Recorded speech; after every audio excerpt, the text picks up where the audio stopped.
Friend, welcome to my YouTube channels nursing notes. तो मेरा नाम पूजा सिंह है और आज से मैं एक अलग नर्सिंग के बारे में बहुत सारी इन्फॉर्मेशन लेके आने वाली हूँ। तो मैं अपने बारे में बता दूँ कि मैं एक बीएससी नर्स हूँ और बीएससी नर्सिंग से लेके मैंने एएनएम, जीएनएम, बीएससी नर्सिंग से अपना सफ़र कैसे शुरू किया है और मैंने कौन कौन से बुक्स पढ़े हैं वो सब के बारे में मैं बता दूँ।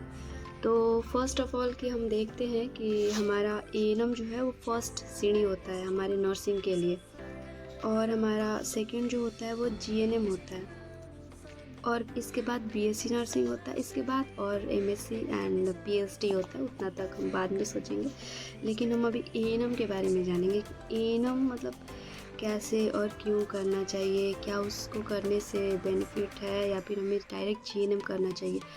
इफ़ आई से माई एक्सपीरियंस, तो वो भी सही है। मैंने एएनएम पहले किया था क्योंकि उस टाइम ज़्यादा नॉलेज नहीं था। मैंने डायरेक्ट इंटर के बाद मुझे लगा कि नहीं, एएनएम करना चाहिए।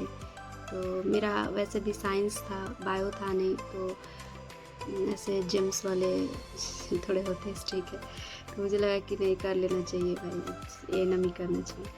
तो उस टाइम मुझे नहीं पता था कि एएनएम क्या होता है, जीएनएम क्या होता है, बीएससी नर्सिंग क्या होता है। मैं डायरेक्ट अपना इंटर पास की और इसके बाद मुझे एएनएम के लिए मैं जेम्स को चुनी। मुझे लगता है कि स्टार्टिंग जो आपका, अगर आप इंटर में हो तो आपको इंटर में अगर आपका साइंस है, बायो है, तो एएनएम नहीं करना कीजिए आप। एएनएम उसके लिए है जो घर पे बैठी हुई महिलाएं हैं, जिनको कोई अब लगता है कि आगे कुछ है नहीं, और जिनके पास ऐसा लगता है कि थोड़े बहुत पैसे हैं, चलो कर लेते हैं गवर्नमेंट जॉब, कुछ ऐसे वैसे। तो आप मतलब गवर्नमेंट जॉब आगे चल के फ्यूचर में कर सकते हैं, तो एएनएम कर सकते हैं। लेकिन अगर आप पढ़ रहे हैं कंटिन्यूअस आप किसी स्कूल, हाई स्कूल से आप पढ़े हुए हैं, वो भी साइंस से, तो वो भी बायो से, तो मुझे लगता है कि एएनएम मत कीजिए, जीएनएम से स्टार्ट कीजिए। जीएनएम बेस्ट है, एंड जीएनएम कीजिए, इसके बाद पोस्ट बीएससी कीजिए, इसके बाद अगर आगे ऐसा चांस मिलता है तो आप एमएससी नर्सिंग कीजिए पोस्ट बीएससी के बाद।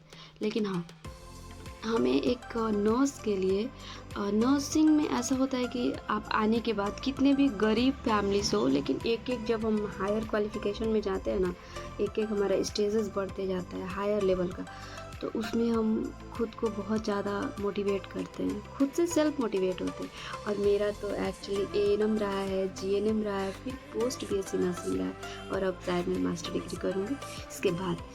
तो पहला हम एएनएम के बारे में फर्स्ट में तो हम लोग देख ही लेते हैं कि क्या क्या पढ़ना होता है। फर्स्ट में वाइटल साइंस, बीपी, ये तो हर किसी में, आप जीएनएम करो चाहे एएनएम करो चाहे बीएससी नर्सिंग करो, इसमें आपको करना ही करना है।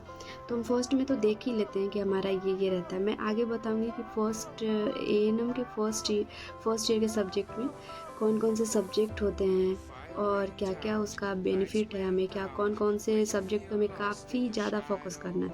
अगर हम एएनएम भी कर रहे हैं तो हमारे सब्जेक्ट पे काफ़ी ज़्यादा फोकस होना चाहिए, क्योंकि मैं अपने एक्सपीरियंस बताती हूँ। मैंने एएनएम किया, इसके बाद मैं जीएनएम करने लगी। तो जब मैं क्लास ज्वाइन की जीएनएम का, तो सब लोग को ऐसा लगता था कि बहुत हार्ड है, वाइटल साइन ये सब। लेकिन हमारे यहाँ एएनएम में इतने अच्छे से पढ़ाया गया था कि मुझे ऐसा लगता था कि अरे यार, ये तो कुछ नहीं है। तो ऐसा नहीं है कि एएनएम का भी सब्जेक्ट बहुत ख़राब रहता है, ऐसा बिल्कुल नहीं है। ये सोच है एक तरह से, ऐसा नहीं। अगर आप एएनएम को अच्छे से फोकस करते हो, उसके सब्जेक्ट को अच्छे से फोकस करते हो, तो आप आराम से जीएनएम कर सकते हो। तो पहले आप बेसिक पढ़िए, बेसिक, सबसे ज़्यादा बेसिक पढ़ना ज़रूरी है। बेसिक में जैसे हमारा आता है वाइटल साइंस, हमारे कम्युनिटी में क्या क्या डिसीज़ आ रहे हैं अभी, जैसे अभी पेंडेमिक आया, एंडेमिक आया, स्पोरेडिक आया, तो ये सब सारी चीज़ हमें पढ़ना चाहिए। तो वाइटल्स मेन है हमारा। वाइटल्स में पीपीआर हुआ, टेम्परेचर, पल्स, बीपी, रेस्पिरेशंस। इसके बाद हमारा आता है बहुत सारा क्या बॉडी फीचर्स है, ऑब्जेक्टिव सब्जेक्टिव डाटा, ये सब सारी चीज़ें। अगर हम इक्वालिटी के साथ देखें तो स्टार्टिंग में अगर हम ये सब चीज़ों पे फोकस करते हैं, मेन न्यूट्रिशन पे फोकस करते हैं, तो हम आगे चल के अपना अच्छा एक बेसिक स्किल्स डेवलप कर सकते हैं। तो आज के लिए इतना ही, फिर आगे से मैं टॉपिक लेके आने वाली हूँ एक एक सब्जेक्ट का। तो थैंक यू सो मच। और आगे मैं बताऊंगी कि आपको कौन सा बुक एएनएम के लिए प्रिपेयर करना है। अगर मैं अपना बताऊं तो मैंने अपने सारे एग्ज़ाम्स को अच्छे से क्वालिफाइड किए हैं, तो मैं आपको बताती हूँ कि आगे क्या। ठीक है, थैंक यू सो मच।